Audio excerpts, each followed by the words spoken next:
Петре Пируземајски веќе 41 година веќе длабоко навлезен во комунистичките води како член на комунистичката партија и во Охрид ја формира таа основна организација, местниот комитет во Охрид со Амин, нели, на повисоките органи. Стив Наумов специјално доаѓа тука од Битола и со него има доста контакти Петре Пируземајски, значи, но таа организација по бугарската окупација на Охрид, нели, после 18 април, кога германците им дозволуваат на бугарите да окупираат дел од нивната окупациона зона во Македонија, тогаш доаѓа бугарска војска, жандармерија, администрација и така натаму. Значи, во овој период тие ја разоткриваат таа мрежа комунистичка која се создава, баш во моментот кога Лазо Колишевски, после тргањето на Шарло, значи исклучувањето од комунистичката партија на Југославија, Лазо Колишевски доаѓа во Македонија, испратен како делегат, нели, постојано од центарот, од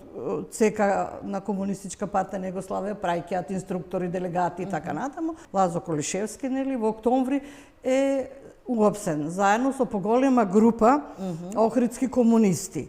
Значи, двајца од тие комунисти, тоа се Петре Пируземајски и Колишевски, се осудени на смрт. Но на Колишевски казната е прииначена, значи во доживотен затвор, додека Петре Пирузе во тој момент се наоѓа во Ресен кога е таа провала во Охрид, така што го избегнува апсењето.